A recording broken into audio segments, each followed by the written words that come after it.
The presidential palace in Ouagadougou stood silent under the starry African sky, its corridors dimly lit by traditional lamps. Ibrahim Traoré sat, alone in his office, reviewing intelligence reports that had arrived just hours before. The distant sound of crickets mixed with the soft hum of generators, creating an atmosphere of tense anticipation. His weathered hands held documents that spoke of growing foreign interference in Burkina Faso's affairs. The weight of leadership pressed heavily on his shoulders as he absorbed each troubling detail. Tonight would change everything he thought he knew about trust and loyalty. A soft knock interrupted his concentration and Chief of Police Dermaine entered with his usual confident stride. His uniform was immaculate despite the late-hour medals catching the lamplight as he approached the desk. "Mr. President, I have urgent updates on the security situation," he said, his voice steady and professional. But something in his eyes seemed different tonight. A flicker of nervousness that hadn't been there before. Ibrahim gestured to the chair across from him, sensing an unusual tension in the air. The two men had worked together for months, building what Ibrahim believed was unshakable trust. As Dram Man settled into his seat, Ibrahim noticed a leather bag clutched tightly in his left hand. It was an expensive piece, far beyond what a police chief's salary could afford in struggling Burkina Faso. The bag seemed to pulse with hidden significance, as if it contained secrets that could shake the foundation of their partnership. Ibrahim's trained eye, sharpened by years of military service, registered every detail with growing concern. The way Germain's knuckles whitened around. The handle spoke of fear disguised as authority. Something was terribly wrong, and Ibrahim's instincts screamed danger. The clock on the wall ticked loudly in. The sudden silence, each second stretching like an eternity. Ibrahim leaned back in his chair, his mind racing through possibilities while maintaining his composed exterior. Years of fighting for Burkina Faso's sovereignty had taught him to read men's souls through their actions. Tonight he would discover just how deep betrayal could cut into the heart of a nation. The leather bag sat between them like a loaded weapon, waiting to explode their carefully constructed alliance. In this moment, Ibrahim Traoré faced not just a security briefing, but a test of everything he stood for. The meeting began with Dermaine's usual reports, but his voice carried an unfamiliar tremor that echoed through the quiet office. His eyes darted frequently toward the windows, as if expecting unwelcome visitors to appear in the darkness. Beyond, Ibrahim watched as sweat beaded on the police chief's forehead despite the cool evening breeze flowing through the room. The man who once commanded respect through steady confidence now fidgeted with his pen like a nervous schoolboy. His breathing seemed shallow, forced, as if each word required tremendous effort to speak. The leather bag remained clutched against his side, never leaving his protective grip.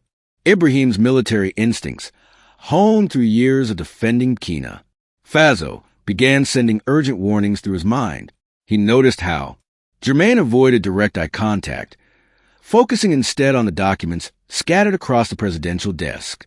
The police chief's usual firm handshake had been weak and clammy when he arrived tonight. His uniform, typically pressed to perfection, showed subtle signs of hasty dressing in the dim lamplight. Every gesture spoke of a man carrying the crushing weight of terrible secrets. Yet Ibrahim pushed aside these concerns, choosing loyalty over suspicion in this critical moment. The conversation turned to recent security threats, and Germain's responses became increasingly evasive and contradictory.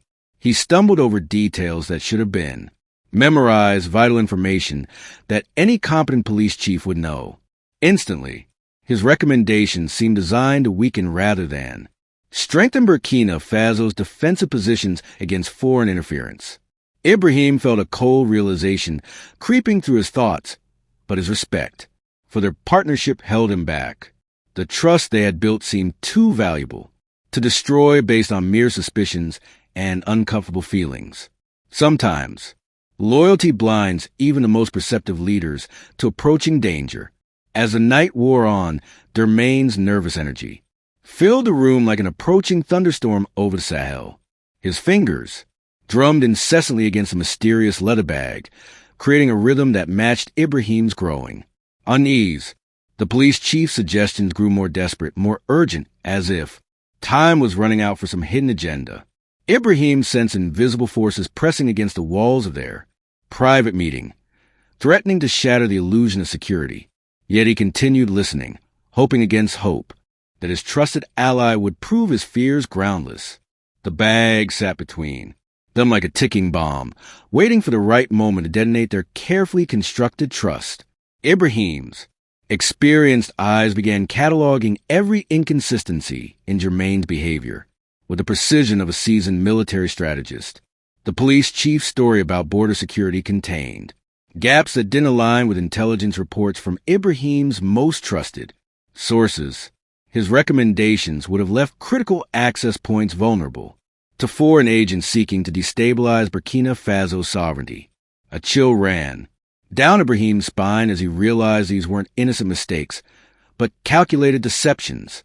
The man sitting across from him was either incompetent or actively working against their nation's interests. The leather bag seemed to grow heavier with significance as Ibrahim's suspicions crystallized into cold certainty. Years of fighting for African liberation had taught Ibrahim to recognize the subtle signs of infiltration and betrayal. Germain's sudden interest in relocating key security personnel matched patterns Ibrahim had seen in other compromised operations. The police chief's questions probed too deeply into classified information that wasn't relevant to his official duties. His nervous glances toward the door suggested he was expecting someone or something that Ibrahim wasn't meant to know about. The trust that had taken months to build began cracking like dried earth under the scorching Sahel sun. Ibrahim felt the familiar weight of leadership's loneliest burden, the knowledge that anyone could become an enemy. The president's mind raced through recent events, searching for clues he might have missed in his desire to trust. Drummond's expensive lifestyle had raised questions among other officials, but Ibrahim had dismissed their concerns as petty jealousy. The police chief's frequent unexplained absences now took on sinister meaning in this new light of suspicion. His access to sensitive information about Ibrahim's security details could have compromised every movement, every decision, every plan. The realization that Betrayal had been sitting at his table sharing his confidence made Ibrahim's blood run cold. Trust once broken leaves scars that never fully heal on a leader's heart. Ibrahim maintained his composed exterior while his mind prepared for the confrontation that now seemed inevitable. The leather bag pulsed with unspoken secrets that could either vindicate or condemn the man before him. Years of protecting Burkina Faso had prepared him for external enemies, but not for this intimate violation of trust. The silence stretched between them as Ibrahim calculated his next move with the careful precision of a chess master. Every word from this moment forward would carry the weight of national security and personal betrayal. The night that began with routine briefings was transforming into a test of everything Ibrahim held sacred. Ibrahim's voice remained steady as he excused himself from a meeting, claiming he needed to review additional documents. His footsteps echoed deliberately through the marble corridors as he made his way to the secure communications room. Within minutes, he had contacted his most trusted intelligence officer, Colonel Sankara, whose loyalty had been forged in the fires of revolution. "I need immediate surveillance on Chief Dermaine," Ibrahim whispered into the encrypted phone, his words carrying the weight of national emergency. The colonel's sharp intake of breath confirmed the gravity of the situation. They now faced together. Time was running out, and every second counted in this dangerous game of cat and mouse. The presidential palace's hidden cameras, installed for security purposes, were quietly redirected to monitor the police chief's every movement. Ibrahim watched from the surveillance room as Dramman paced nervously in the office, repeatedly checking his watch and clutching the mysterious bag. His behavior grew more agitated with each passing minute, confirming Ibrahim's worst fears about infiltration and betrayal. The police chief made several further phone calls, speaking in hushed tones that suggested coordination with unknown conspirators. Through the grainy footage, Ibrahim could see fear and desperation etched across the face of man he had once trusted. The weight of betrayal pressed heavily against his chest like a physical wound. Colonel Senkura's voice crackled through the radio, reporting unusual activity near the palace's perimeter, where unauthorized vehicles had been spotted. The timing was too convenient to be coincidental, suggesting a coordinated operation designed to compromise Burkina Faso's leadership. Ibrahim realized they were dealing with more than simple corruption. This was a sophisticated plot against the nation's sovereignty. His military training kicked in as he began formulating a response that would protect both his presidency and his people. The surveillance revealed patterns of communication that pointed to foreign interference in their domestic affairs. Every revelation deepened his understanding of how thoroughly they had been penetrated by enemy forces. The cameras captured Germaine retrieving documents in a leather bag, photographing them with a small device before quickly replacing them. Ibrahim's heart pounded as he recognized classified intelligence reports that could only have been obtained through the highest levels of access. The police chief's betrayal wasn't opportunistic. It was systematic, calculated, and potentially devastating to national security. Through the surveillance footage, Ibrahim watched a trusted ally transform before his eyes into a clear and present danger. The time for subtle investigation had passed. Now only direct confrontation could reveal the full scope of this conspiracy. The hunter had become the hunted, and tonight would determine who would emerge victorious from this deadly game. Ibrahim strode back into his office with the measured confidence of a man who had faced countless battles for Africa's freedom. His eyes locked onto Germaine's startled face, reading every micro-expression that betrayed guilt and fear. Beneath the polished uniform, the police chief's hand instinctively tightened around the leather bag, as if protecting a sacred treasure from discovery. Chief Dermaine, Ibrahim's voice cut through the silence like a blade forged in the fires of righteous anger. The air in the room grew thick with tension as two former allies prepared for a confrontation that would define their legacies. Time seemed to slow as Ibrahim positioned himself between the door and his suspected betrayer. The pretense of their friendly meeting evaporated like morning mist under the scorching Sahel sun as Ibrahim stepped closer. Dramen's breathing became shallow and rapid, his eyes darting desperately toward potential escape routes that no longer existed. "I know what you've been doing," Ibrahim stated with the quiet authority of a leader who had never backed down from truth. The police chief's facade began crumbling like ancient mud walls under the weight of exposure and shame. Sweat poured down Germaine's face, despite the cool evening air flowing through the presidential office windows. His expensive uniform, once a symbol of authority, now appeared as a costume, hiding a traitor's heart. Ibrahim's voice carried the pain of personal betrayal mixed with the steel of unwavering resolve for his nation's protection. "How long have you been selling out Burkina Faso's secrets to our enemies?" he demanded, each word hitting like a physical blow. Germaine's composure shattered completely as he realized his carefully constructed deception had been thoroughly exposed by superior intelligence. The leather bag trembled in his grip as if it contained the very soul he had traded away. His mouth opened and closed wordlessly like a fish gasping for air in the unforgiving desert heat. The silence that followed spoke volumes about guilt that could no longer hide behind false loyalty. The confrontation reached its climax as Ibrahim extended his hand with commanding authority that brooked no resistance or delay. "Give me the bag, Germaine," he ordered, his voice carrying echoes of every battle fought for African sovereignty and dignity. The police chief's last desperate attempt at denial died in his throat as he faced the unwavering determination in Ibrahim's eyes. Years of trust and partnership dissolved in this moment of ultimate reckoning between patriot and traitor. The leather bag hung between them like the scales of justice, waiting to reveal evidence that would change everything. Ibrahim's steady gaze promised that truth would prevail regardless of the personal cost to either man. Ibrahim's steady hands took possession of the leather bag as Dermaine's resistance finally crumbled into defeated submission. The weight felt heavier than expected, as if it contained the burden of national betrayal within its expensive confines. His fingers worked methodically at the clasps, each click echoing through the silent office like gunshots in the night. The police chief sat frozen in his chair, watching his carefully guarded secrets, about to be exposed to unforgiving light. Ibrahim's military training had prepared him for many horrors, but nothing could have readied him for this moment. The bag opened with a soft whisper, revealing contents that would shake him to his very core. Stacks of crisp foreign currency emerged first, more money than most Burkina-based citizens would see in several lifetimes of honest work.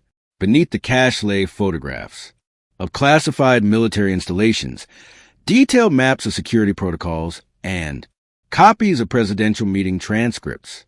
Ibrahim's hands trembled slightly as he discovered lists of loyal officers marked for elimination and plans for destabilizing operations.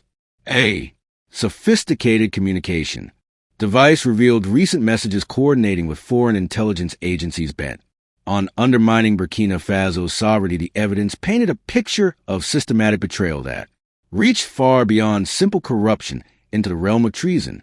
Each item felt like a dagger thrust into the heart of everything Ibrahim had fought to protect.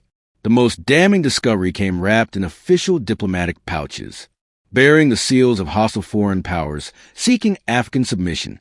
Detailed assassination plans targeting Ibrahim himself lay spread across his own presidential desk like a nightmare-made manifest. Instructions for coordinating civil unrest and economic sabotage revealed the true scope of this conspiracy against his people. Payment schedules showed Dermaine had been receiving substantial compensation for months of treacherous activity against his homeland. The bag contained enough evidence to expose an entire network of infiltration designed to destroy Burkina Faso's independence. Ibrahim felt his blood freeze as the full magnitude of betrayal became crystal clear. A small leather journal contained handwritten notes detailing Ibrahim's daily routines, security weaknesses, and personal relationships with devastating accuracy. The police chief had been documenting every conversation, every decision, every moment of vulnerability for his foreign handlers. Maps showing planned infiltration routes through Burkina Faso's borders lay beneath, forged documents authorizing illegal weapon shipments. The final item was a signed contract promising Dermaine a new identity and substantial wealth in exchange for delivering Ibrahim's government. The contents transformed the bag from simple evidence into a weapon of mass betrayal that had nearly succeeded. Ibrahim stood frozen, not by fear, but by the overwhelming realization of how close his nation had come to complete destruction. The evidence spread across Ibrahim's desk revealed a web of foreign manipulation that extended far beyond Burkina Faso's borders. Communication logs showed coordination between multiple intelligence agencies working to destabilize West African governments, seeking true independence. The conspiracy aimed to install puppet leaders who would surrender their nation's resources to colonial powers disguised as international partners. Ibrahim's hands shook with controlled fury as he read detailed plans for economic warfare designed to impoverish his people. Maps highlighted strategic mineral deposits that foreign corporations planned to exploit once legitimate governments were overthrown. The scope of this betrayal reached into the very heart of Africa's struggle for authentic sovereignty and dignity. Dermaine's journal entries revealed recruitment tactics used to compromise other high-ranking officials across the region with promises of wealth and protection. The foreign handlers had identified key weakness in each target, exploiting personal debts, family threats, and career ambitions to build their network. Ibrahim recognized names of leaders from neighboring countries who had mysteriously changed their policies toward foreign investment and military cooperation. The conspiracy operated like a cancer, spreading through Africa's leadership with surgical precision and devastating effectiveness. Each compromised official became a weapon against their own people's hopes for genuine independence and self-determination. The pattern revealed a systematic assault on African unity that had been years in the making. Financial records exposed the true funding sources behind recent civil unrest and political opposition movements that had threatened regional stability. Legitimate grievances of ordinary citizens had been weaponized and amplified by foreign money seeking to create chaos and justify intervention. Ibrahim understood now why certain media outlets had consistently portrayed his government's sovereignty efforts as dangerous extremism rather than patriotic necessity.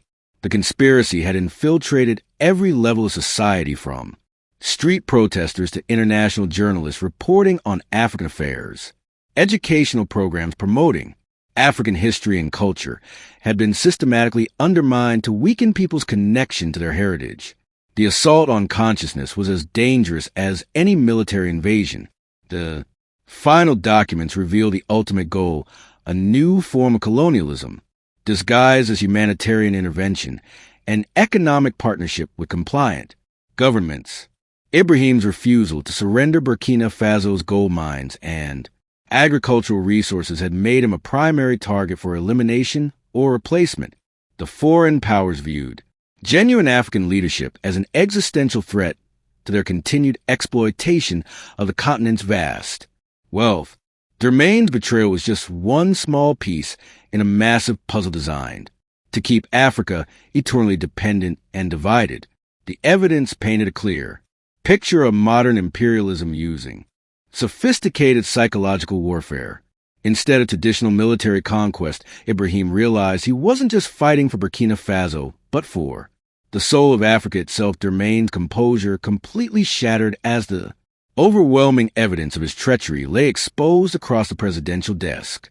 Like accusations written in blood, his expensive uniform, once a symbol of authority and respect, now hung on his trembling frame like a costume of shame. Tears began streaming down his weathered face as the weight of his betrayal crashed over him with devastating force.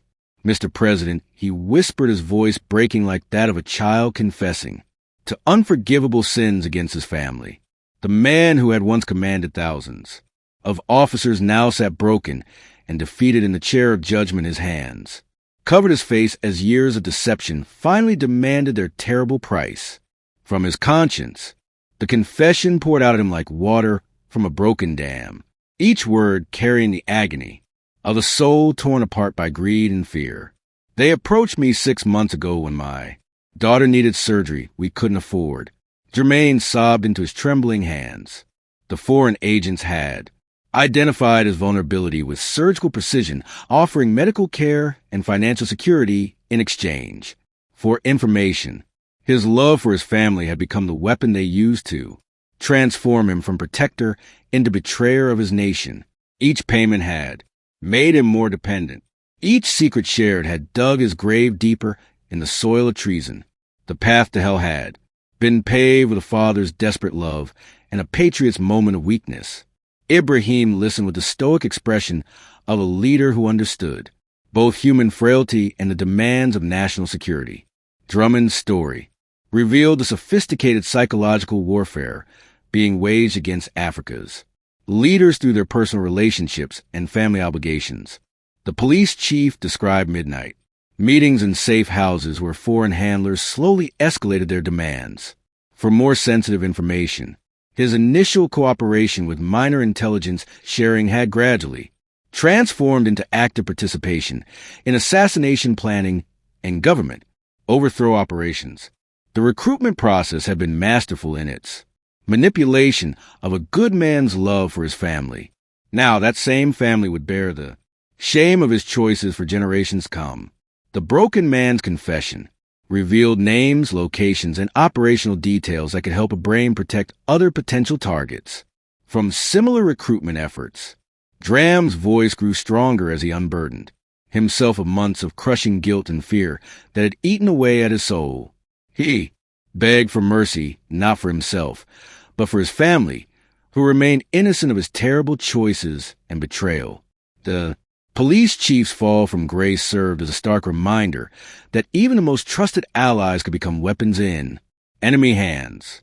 His tears mixed with the dust of shattered dreams as he faced the consequences of choosing personal survival over national loyalty. In this moment of complete breakdown, Germaine finally found the courage to tell complete truth about his role in the conspiracy. Ibrahim's mind shifted immediately from personal betrayal to the urgent demands of protecting his nation from the exposed conspiracy's remaining threats. Colonel Sankar's voice crackled through the secure radio as coordinated arrests began across Ouagadougou, targeting the network of collaborators identified in drams. Evidence. The presidential palace transformed into a command center as loyal officers moved swiftly to secure government buildings and critical infrastructure. Emergency protocols activated dormant security measures that Ibrahim had hoped would never be necessary against internal enemies. The weight of leadership pressed heavily on his shoulders as he realized how close Burkina Faso had come to complete infiltration. Every decision made in the next few hours would determine whether his nation survived this assault on its sovereignty. Intelligence reports flooded in, revealing the true scope of foreign penetration into Burkina Faso's government, military, and civil society institutions. Several high-ranking officials had already fled the country upon learning of Dermaine's capture, confirming their guilt through cowardly escape. The conspiracy's tentacles reached into banking systems, media organizations, and even some religious institutions that had been unknowingly compromised. Ibrahim's trusted advisors worked through the night, identifying which personnel could be trusted and which positions needed immediate replacement. The discovery of sleeper agents within his own security detail sent chills through the presidential staff. National security had been compromised at levels that threatened the very foundation of democratic governance. Border security was immediately reinforced as intelligence suggested foreign agents might attempt to flee with sensitive information or launch retaliatory operations. The economic implications became clear, as certain international partnerships were revealed to be covers for intelligence gathering and resource extraction schemes. Ibrahim ordered the immediate audit of all foreign contracts and agreements that had been negotiated during the period of compromise.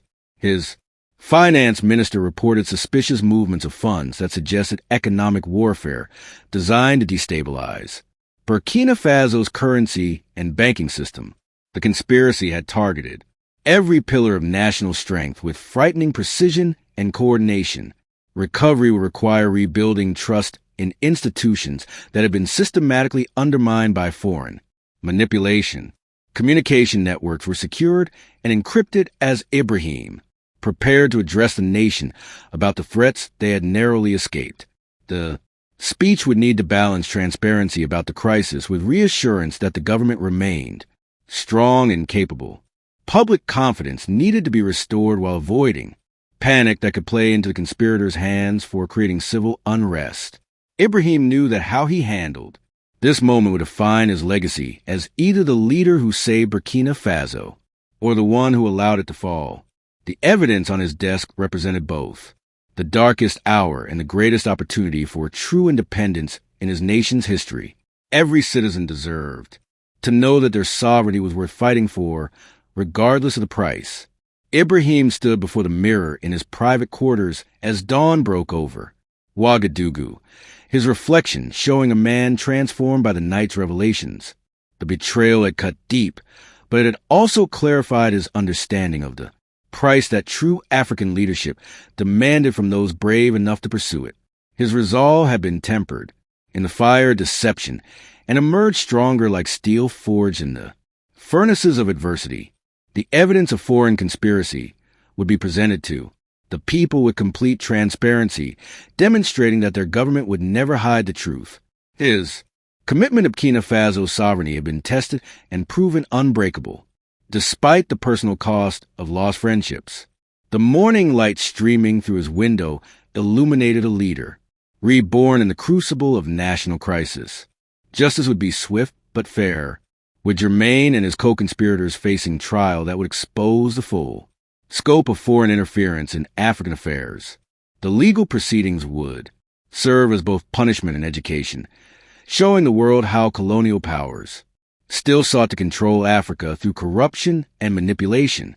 Ibrahim ordered that Germaine's family receive protection and support understanding that they were victims of his choices rather than willing participants in treason. The mercy shown to innocent family members would demonstrate that justice could coexist with compassion in authentic African governance. International observers would witness a judicial process that upheld both human dignity and national security without compromise.